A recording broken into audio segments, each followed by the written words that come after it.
Hello friends, welcome to the Sangam classes. दोस्तों, सामान्य अध्ययन के इस सीरीज को आगे बढ़ाते हुए आइए शुरुआत करते हैं और हम लोग साथ मिलकर कुछ नया सीखते हैं। पहला क्वेश्चन, मौर्य वंश की स्थापना किसने की थी? मौर्य वंश की स्थापना चंद्रगुप्त मौर्य द्वारा की गई थी। चंद्रगुप्त मौर्य के बारे में मैं आपको और कुछ बता दूं कि इनका जन्म कब हुआ था। चंद्रगुप्त मौर्य का जन्म 345 ईसा पूर्व में हुआ था और इनके गुरु का नाम चाणक्य था। चाणक्य जी को एक और नाम से भी जानते थे, वह था विष्णुगुप्त। चाणक्य का दूसरा नाम था विष्णुगुप्त। भारत के संविधान में अवशिष्ट शक्तियाँ किसमें निहित होती हैं? उत्तर है संघ सरकार में। नर्मदा नदी का उद्गम स्थल कहाँ है? उत्तर होगा अमरकंटक की पहाड़ी। किस मुगल सम्राट को लंपट मूर्ख कहा जाता था? यह क्वेश्चन बहुत ही इम्पॉर्टेंट है। आप विगत वर्षों का प्रश्न पत्र उठा के देखेंगे, किसी भी वनडे एग्जाम का यह क्वेश्चन आपको मिलेगा।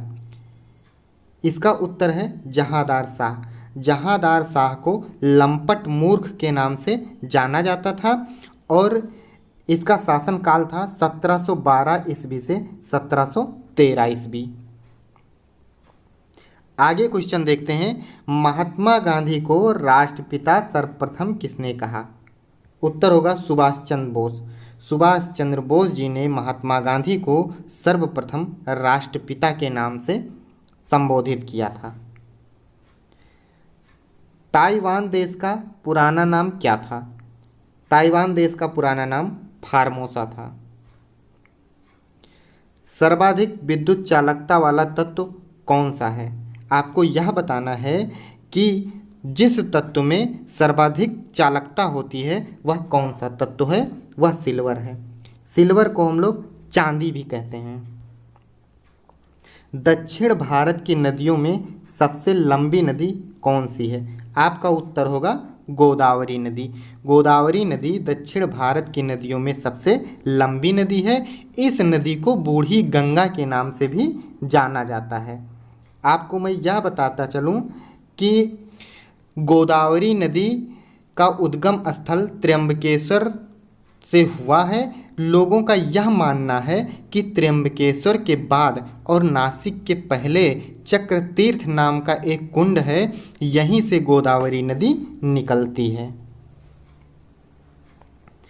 प्रकाश का रंग किससे निर्धारित होता है? उत्तर होगा तरंगदैर्घ्य से। प्रकाश का रंग तरंगदैर्घ्य से निर्धारित होता है और इसे लैम्डा से प्रदर्शित करते हैं।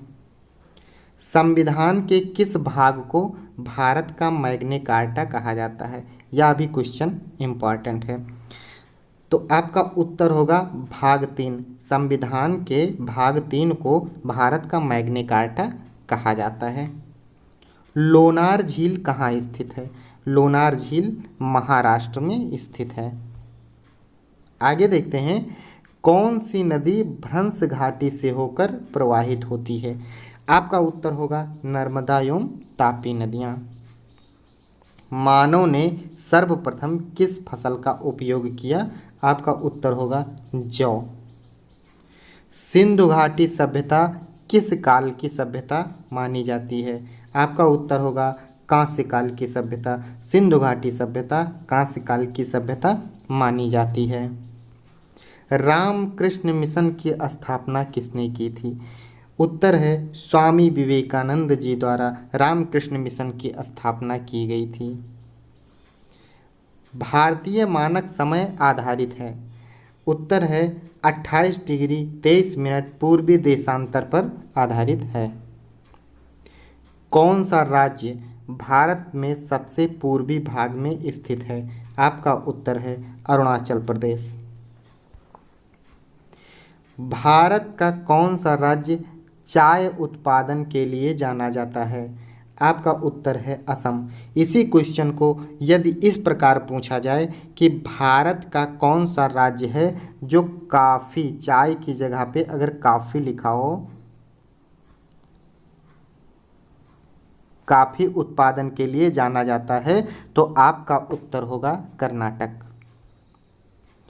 भारत के किस राज्य में चावल की पैदावार सर्वाधिक होती है? आपका उत्तर है पश्चिमी बंगाल। यदि इस क्वेश्चन में यह मॉडिफाई करके पूछ लिया जाए कि विश्व का ऐसा कौन सा देश है जहां पे चावल की पैदावार सबसे अधिक होती है, तो आपका उत्तर होना चाहिए चीन। आंध्र प्रदेश की राज्य भाषा क्या है? तो आंध्र प्रदेश की राज्य भाषा है तेलुगु। आगे क्वेश्चन है, हॉकी खेल में प्रत्येक टीम में कितने खिलाड़ी होते हैं? आपका उत्तर है 11। हॉकी खेल में प्रत्येक टीम में 11 खिलाड़ी होते हैं। आपको एक प्रश्न देता हूं, उसका उत्तर हमें कमेंट बॉक्स में लिख के ज़रूर भेजें कि क्रिकेट की प्रत्येक टीम में कितने खिलाड़ी होते हैं। आपको इसका उत्तर कमेंट बॉक्स में लिखना है। खरीफ के फसल की कटाई कब की जाती है? तो इसका उत्तर होगा नवंबर के प्रारंभ में खरीफ के फसल की कटाई की जाती है। आपको पता है, फिर भी मैं बताता चलूँ कि खरीफ की फसलें कौन कौन सी होती हैं। जैसे धान हुआ, मूंगफली हुआ, कपास हुआ, बाजरा हुआ, मक्का हुआ, इस प्रकार की फसलें खरीफ की फसलें होती हैं। सविनय अवज्ञा आंदोलन का प्रारंभ कब हुआ? सविनय अवज्ञा आंदोलन का प्रारंभ 1930 ईस्वी में हुआ। सत्यशोधक समाज की स्थापना किसने की थी? सत्यशोधक समाज की स्थापना महात्मा फूले जी द्वारा किया गया था। आगे देखते हैं, भारत के राष्ट्रगान जन गण मन के रचयिता कौन थे? तो ये महात्मा रविंद्रनाथ टैगोर जी थे। भारत का महान ज्येष्ठ व्यक्ति the grand old man of India के नाम से जाना जाता है। तो ये दादा भाई नौरोजी जी हैं। इन्हें भारत का द ग्रैंड ओल्ड मैन के नाम से जाना जाता है। वह मुगल बादशाह जिसने 15 वर्ष निर्वासित होकर बिताए। आपका उत्तर होगा हुमायूं। हुमायूं जो था ये ऐसा बादशाह था जिसने 15 वर्ष निर्वासित होकर बिताया था।